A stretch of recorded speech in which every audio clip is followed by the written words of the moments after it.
नमस्कार दोस्तों, स्वागत है आप सभी का हमारे इस चैनल द अंशु वॉइस पर। दोस्तों, अगर आप भी अपनी लाइफ में कुछ नया सीखने की चाह रखते हैं तो इस चैनल को अभी सब्सक्राइब कर ले। दोस्तों, पितृपक्ष का बहुत ज्यादा महत्व होता है और इस बार 2023 में 29 सितंबर से शुरू होकर के 14 अक्टूबर तक चलने वाला है। पितृपक्ष हम सभी जानते हैं श्राद्ध कहलाता है। वो श्राद्ध जब हम श्रद्धा भाव से अपने पूर्वजों को याद करते हैं, विधि विधान पूर्वक अपने पितरों के निमित्त श्राद्ध करते हैं, तर्पण करते हैं, पिंडदान करते हैं, इससे उनकी आत्मा को शांति मिलती है। जो भटकती हुई प्रेतात्माएं हैं उनको मोक्ष की प्राप्ति होती है। दोस्तों, पितृपक्ष में पूर्वजों की आत्मा की शांति के लिए आपको दान पुण्य भी करना चाहिए। इससे पितृ प्रसन्न होते हैं और जो आपके पूर्वज हैं वो आपके कुल को सुख समृद्धि का आशीर्वाद देते हैं। आप उनके निमित्त कोई भी कार्य करते हैं इस पितृपक्ष में, चाहे दान पुण्य हो, चाहे जल तर्पण हो, चाहे पिंडदान हो, चाहे कोई नारायण वाली नागवली कोई भी प्रकार के दान दें तो पितृ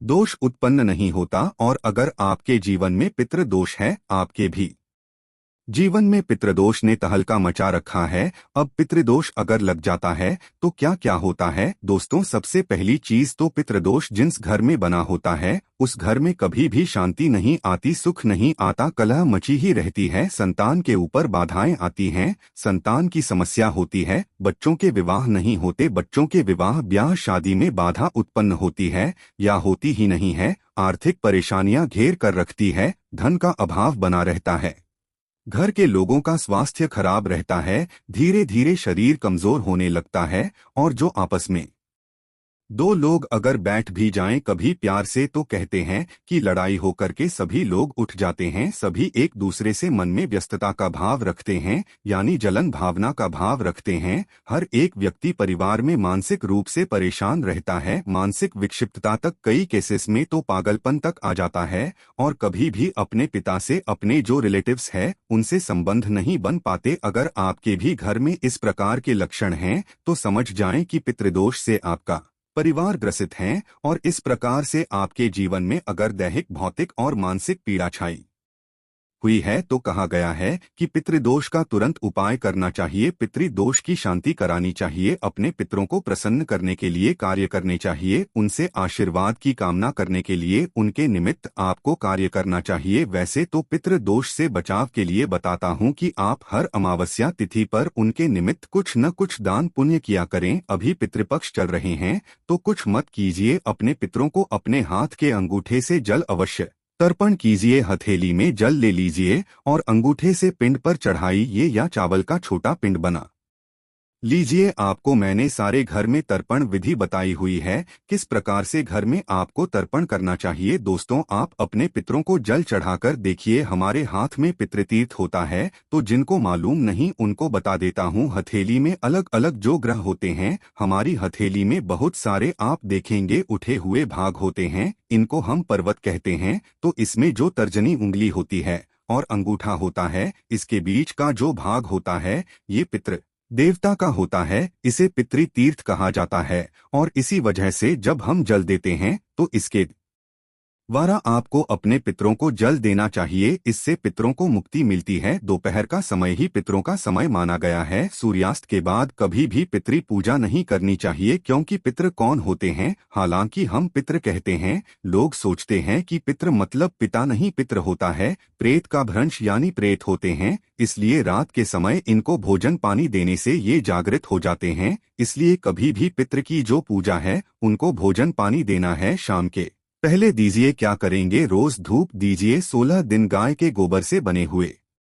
कंडे जला लीजिए। जब कंडों से धुआं निकलना बंद हो जाए तो पितरों का ध्यान करते हुए जो अंगारे हैं उस पर गुड़ घी डाल दीजिए। गुड़ घी डालने के बाद हथेली में जल लीजिए, थोड़े से काले तिल ले लीजिए और अंगूठे से पितर का ध्यान करते हुए अंगूठे की ओर से, जैसे मैंने समझाया है, पितृतीर्थ से पितरों का ध्यान करते हुए ओम सर्व पितृ अभियो नमो नम, ओम सर्वेभ्यो पितृभ्यो नमो नमः साई बोलते हुए जमीन पर जल को छोड़ दीजिए। दोस्तों, इसके बाद आप चाहें तो दान पुण्य कर सकते हैं, ब्राह्मण भोजन करा सकते हैं, गौ माता के निमित्त दान कर सकते हैं किसी गौशाला में दान कर सकते हैं, चारा दान कर सकते हैं, और नहीं तो घर में ही रोटी जो बनाएंगे पहली रोटी बनाते हैं गौमाता की और एक रोटी पितृ की बनाइए, उस पर घी और गुड़ रख करके आप किसी भी गौमाता को खिला दीजिए, किसी गरीब को दे दीजिए। हरी हरी घास आप गाय माता को खिला सकते हैं, जरूरतमंद लोगों को भोजन कराएं। दोस्तों, बहुत कम लोग जानते हैं, आपको एक विशेष उपाय आज बताता हूं कि पितृपक्ष में अगर आप कुछ ना कर सके भगवान विष्णु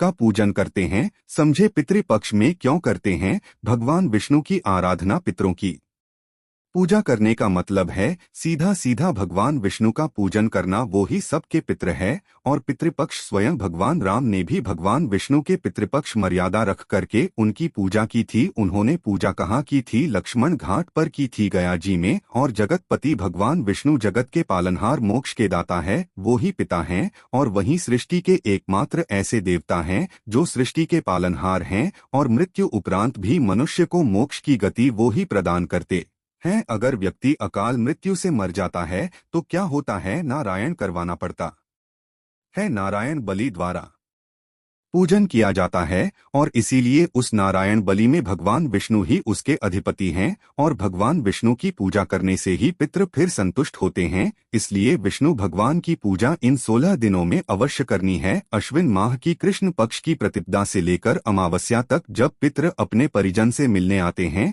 उनकी आत्मा धरती पर उतरती है, तो ब्रह्मांड की जो ऊर्जा होती है उस ऊर्जा के साथ साथ पितृगण पृथ्वी पर चारों ओर व्याप्त रहते हैं और अपने परिवार से मोक्ष प्राप्ति के लिए जल मांगते हैं। तो कुछ करे ना करे, आपसे कुछ ना भी हो तो मात्र तुलसी और गंगाजल से आप तर्पण कर दीजिए, इससे भी आपके पितृ प्रसन्न होते हैं। और क्यों किया जाता है, इसकी बड़ी खूबसूरत सी कथा भी आती है। दोस्तों, महेशमतीपुरी के राजा इंद्रसेन जो थे वो बहुत धर्मपूर्वक प्रजा के उद्धार के लिए कार्य करते थे और भगवान विष्णु की भक्ति करते थे। एक दिन देवर्षि नारद उनके दरबार में आए और राजा ने बहुत प्रसन्न होकर उनकी सेवा की। उनके आने का कारण पूछा। देवर्षि नारद ने बताया, मैं यम से मिलने यमलोक गया, वहां मैंने देखा तुम्हारे पिताजी को। उन्होंने बताया कि व्रत भंग होने के दोष से वो यमलोक की यातनाएं झेल रहे हैं, इसलिए उन्होंने तुम्हारे लिए संदेश भेजा है कि तुम उनके लिए पितृ एकादशी का व्रत करो। तो जो पितृपक्ष में एकादशी आती है वो करने का भी बड़ा धर्म होता है। राजा ने उस एकादशी का व्रत किया और व्रत के फल से राजा के पिता को हमेशा के लिए बैकुंठ धाम का वास मिला और राजा मृत्यु उपरांत स्वर्ग लोक से गया। और जो भी मनुष्य पितृपक्ष की एकादशी को दक्षिणावर्ती शंख में जल भरकर के पितृ का तर्पण करता है, दक्षिणमुखी होकर के उसके पितृ 7 पीढ़ियों तक के जो पितृ होते हैं वो तृप्त हो जाते हैं। और ऐसे तो पितरों को हर वर्ष पिंड और जल जरूर देना चाहिए। स्वयं से दीजिए, पंडितों से संकल्प करवा करके दीजिए। जो लोग नियम पूर्वक घर में उपाय करना चाहते हैं उनको मैं आगे बता देता हूँ, साधारण सा घर में उपाय कर सकते हैं। दोस्तों, सुबह सुबह साफ वस्त्र धारण कीजिए, पूजा स्थल की साफ सफाई कर लीजिए, समय से नहा लीजिए। सूर्योदय के हमेशा कहता हूँ 2 घंटे के अंदर उठकर नहा धो करके आपको सूर्य देवता को 1 लोटा जल देना चाहिए। उसी लोटे में जल भर लीजिए, दक्षिण की तरफ मुख हो जाए, थोड़े से काले तिल डाल लीजिए और दक्षिण मुख होकर के ओम सर्व ये बोलते हुए अपने पितरों की तृप्ति की कामना से आपको जल अर्पित करना चाहिए। और अगर आपके पास दक्षिणावर्ती शंख है, अभिमंत्रित किया हुआ, विशेष रूप से एक तो सफेद शंख आता है जो नॉर्मल विष्णु भगवान के सामने आप अर्पित करते हैं, एक होता है पितृ गायत्री दक्षिणावर्ती शंख। अगर ये आपके पितृ गायत्री मंत्र द्वारा सिद्ध किया हुआ है अभिमंत्रित, तो उसे आप दक्षिणामुख होकर के उसमें जल भर कर के अर्घ दीजिए। दोस्तों, और अगर कुश घास है तो कुशा भी ले लीजिए। साथ में कहते हैं कि कुशा और श्रीहरि विष्णु के अंश से ही बना है और इसके अंदर अमृत तत्व का वास होता है। तो कुश के जल से आप चाहे तो पितृपक्ष में शिवजी का अभिषेक कीजिए, इससे भी आपकी बाधाएं दूर होंगी, पितरों को मुक्ति प्राप्त होती है। और नहीं तो आप दक्षिणावर्ती शंख में या ऐसे ही हाथ में कुशा हाथ में लेकर के पितरों को दक्षिण मुख हो करके जल अर्पित कीजिए, इससे श्राद्ध की प्रक्रिया पूरी होती है। आप चाहें तो कुशा जल में डालकर के स्नान कीजिए, इससे भी मन का डिप्रेशन जो होता है, मन की प्रॉब्लम्स होती है, वो दूर होती है। दोस्तों, आपके पास अभिमंत्रित अगर दक्षिणावर्ती शंख है तो इससे आप पंचामृत भर के उसमें भगवान विष्णु का भी, भगवान विष्णु की कोई भी सुंदर मूर्ति ले लीजिए, खड़े हुए अष्टधातु में बनी हुई कोई मूर्ति हो या फिर कोई चांदी की सुंदर मूर्ति हो, इस प्रकार से मूर्ति लेकर के भगवान विष्णु की आप उससे अभिषेक कीजिए, या फिर आप भगवान विष्णु के शालिग्राम स्वरूप जो होते हैं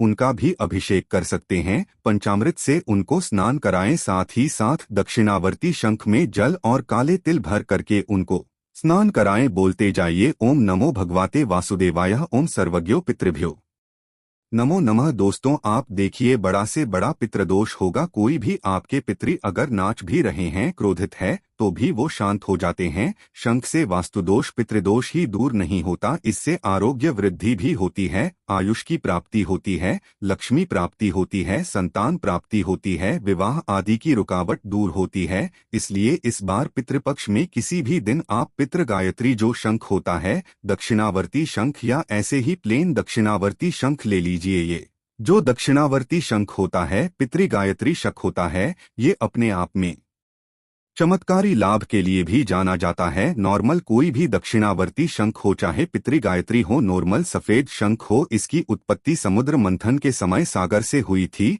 और इसके शीर्ष में चंद्र देवता का वास माना गया है, मध्य में वरुण देवता का, पृष्ठ भाग में ब्रह्मा का वास माना गया है और आगे के भाग में गंगा, यमुना और सरस्वती का वास माना गया है। तो इस शंख के जल से कहा जाता है, जो भी मनुष्य स्नान कर लेता है और अपने पितरों को जल अर्पित कर देता है, उसे संपूर्ण तीर्थों में स्नान का फल प्राप्त हो जाता है। उसके संपूर्ण जो पितृ होते हैं, 7 पुश्तों के पुश्तों तक के पितृ उसके शांत हो जाते हैं। जहाँ पर ये दक्षिणावर्ती शंख रहता है, वहाँ भगवान श्रीहरि भगवती लक्ष्मी साथ सदा निवास करते हैं, अमंगल घर से दूर भाग जाता है। और कहा गया है इस अनोखे शंख के लिए कि सीधे हाथ की तरफ खुलने वाले शंख को यदि पूर्ण विधि विधान के साथ लाल कपड़े में आप लपेट कर रख दीजिए अपने घर के स्थान पर, तो हर तरह की परेशानियों का हल हो जाता है। हमेशा ध्यान रखना चाहिए, दक्षिणावर्ती शंख भी कई प्रकार के आते हैं, ऐसा नहीं कि आप कहीं से भी कोई भी शंख प्राप्त कर लें।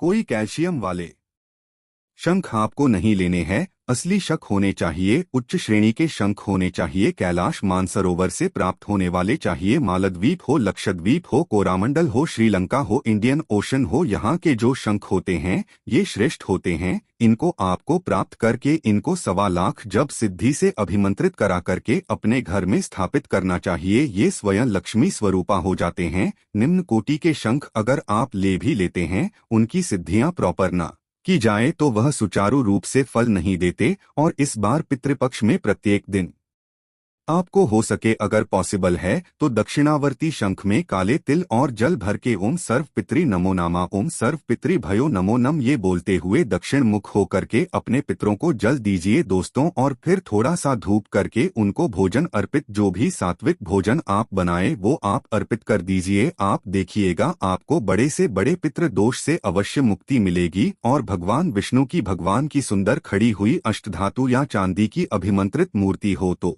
उसको आप दक्षिणावर्ती शंख से अभिषेक कीजिए, फिर शुद्ध जल से स्नान कराएं, प्रभु को पीले वस्त्र धारण कराएं, चंदन लगाइए, जने उदाहरण कराइए, चंदन का इत्र है आपके पास तो उसको लगाइए, अबीर गुलाल सफेद तिल ये चढ़ाई, ये फूल तुलसी पत्र या अर्पित कीजिए जितना हो। ओम नमो भगवते वासुदेवाय, ओम नमो भगवते वासुदेवाय का जप कीजिए, ओम सर्वेभ्यो पितृभ्यो नमो नम इसका जप कीजिए, पितृ गायत्री मंत्र का जप कीजिए, विष्णु सहस्त्रनाम का पाठ कीजिए। और जो लोग भी पितृ मोक्ष की इच्छा रखते हैं तो दक्षिणावर्ती शंख से तर्पण कीजिए, पितृ के निमित्त तर्पण कीजिए। आप देखिए कैसा चमत्कार आपके जीवन में होता है, आपके साथ पीढ़ियों के पितृ तृप्त हो जाएंगे। लक्ष्मी नारायण की पूजा में सफेद या पीले पुष्प आप यूज करें, सफेद कमल हो तो वो यूज करें। और एक उपाय और बता देता हूं दोस्तों, आप चाहें तो इस दिन 2 कलश ले सकते हैं। एक कलश को जल से भर दीजिए, उसमें पीले फूल, सफेद चंदन और पंचामृत डालिए और उसी मिट्टी के ढक्कन से ढक दीजिए, उस पर एक फल रख दीजिए। अब दूसरे कलश में जल भरी है और उसके अंदर काले तिल, चंदन और सफेद पुष्प डालिए। अब पहला कलश भगवान विष्णु के लिए और दूसरा कलश पितरों के लिए होता है। दोनों कलश की विधिपूर्वक पूजा कर लीजिए। इसके बाद आप दोनों कलश दान कर दीजिए। किसी ब्राह्मण को पहले ब्राह्मण को भोजन कराई फिर उसका दान कीजिए। दोस्तों में ऐसा करने से भगवान विष्णु और पितृ देवता दोनों ही प्रसन्न होते हैं। उनकी कृपा आपके परिवार पर बनी होती है और परिवार में सुख शांति समृद्धि का वास होता है। दोस्तों, भगवान विष्णु के सामने इस पितृपक्ष जो 5वां उपाय आपको करना है, दान और वृक्षारोपण का भी संकल्प लेना है। उड़द की दाल का दान करिए। आप उड़द की दाल शनि और राहु से संबंध रखती हैं। पितरों को अर्पित की जाने वाली चीजों में उड़द की वस्तुओं की सबसे ज्यादा प्रधानता होती है, इसलिए पितृपक्ष में उड़द की दाल का दान कीजिए। और आंवला हो, तुलसी हो, अशोक हो, चंदन हो, पीपल हो, इनका पेड़ लगाइए। इससे भगवान विष्णु के साथ साथ आपके पितरों की शांति होगी। आपके कोई पूर्वज जाने अनजाने में किए गए किसी पाप की वजह से यमराज के पास अगर दंड भोग रहे होंगे तो उससे भी उन्हें मुक्ति मिलेगी। तो इस पितृपक्ष में आपको भगवान विष्णु को ये 5 चीजें अर्पित करनी है। आप देखेंगे आपके घर के साथ पीढ़ियों के पितृ घर बैठे तृप्त हो जाएंगे। अगर सामर्थ्य नहीं है तो नॉर्मल श्राद्ध कीजिए और दक्षिणावर्ती शंख से अपने पितरों के निमित्त आप अभिषेक कीजिए। कर लीजिए उपाय। दोस्तों, पितृपक्ष भगवान विष्णु को समर्पित होते हैं। कमेंट बॉक्स में लिखें जय माता लक्ष्मी, जय श्री हरि। एक लाइक जरूर करें।